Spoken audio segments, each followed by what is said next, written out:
Welcome to the Fear and Greed Afternoon Report for Thursday, the 13th of April, 2023. I'm Sean Aylmer. Every afternoon, we've got the 5 stories that happened today that you need to know about. Story number 1, some big economic news out today, both locally and globally. The Australian Bureau of Statistics reported that the economy added 53,000 new jobs last month, with a surge in full-time employment. The unemployment rate sits at a near 50-year low of 3.5%. In the US, the March Consumer Price Index figure came in at just 0.1% for the month, and inflation was 5% for the year to the end of March. That's the smallest year-on-year gain in almost 2 years. As President Joe Biden said, inflation is still too high and is well above the Federal Reserve's 2% target.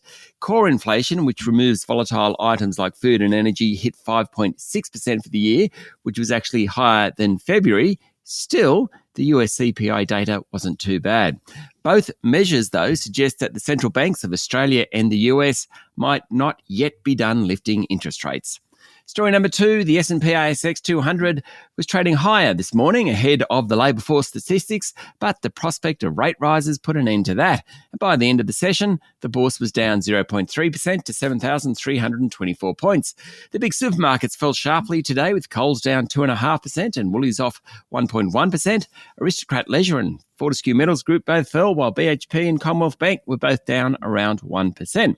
The energy companies Woodside and Santos ended in the black, so too industrial giant Goodman Group, tech leader WiseTech Global, ANZ and National Australia Bank. Best in the day was Corporate Travel Management. Its share price jumped more than 12% after it won a new contract with the UK's Home Office. Worst was Block, which ended down nearly 6%. In bond markets today, yields rose following the labour force data, with 3-year bonds up 6 basis points and the 1-year rate up 5 basis points to 3.25%. Even after the increase, bond markets are pricing in a rate cut within the next 12 months.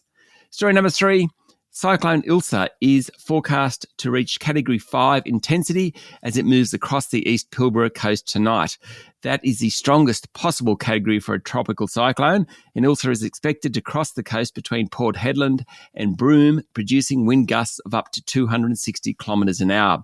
Several mining sites owned by BHP and Newcrest have been shut down, with 400 millimetres of rain forecast and abnormally high tides and destructive winds. The Great Northern Highway between Broome and Port Hedland was closed this morning, and several evacuation centres are open. Story number 4, Resources Minister Madeleine King said like-minded foreign investors will be welcome to invest in Australian critical minerals projects, just as those developing the next generation of Australian mines warn against excluding China. The Albanese government will soon release a critical minerals strategy to address national interest concerns over China's dominance of supply chains for minerals like rare earths.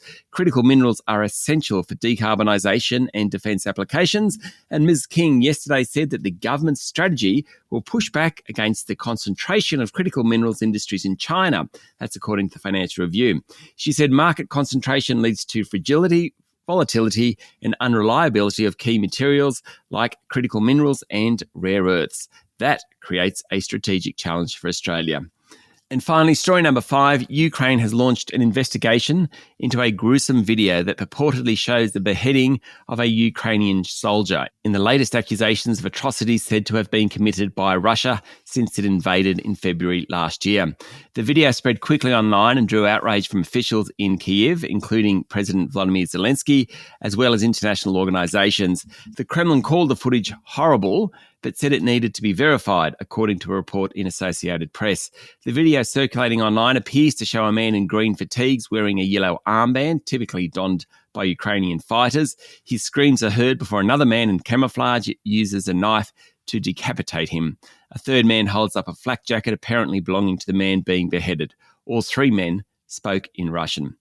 That's it for the afternoon report for Thursday, the 13th of April, 2023. Don't forget to hit follow on the podcast and find Fear and Greed on LinkedIn, Instagram, Twitter and Facebook. Join Michael Thompson and I tomorrow morning for the Fast 5 by Fear and Greed, the top 5 business stories you need to know in just 5 minutes. I'm Sean Aylmer. Enjoy your evening.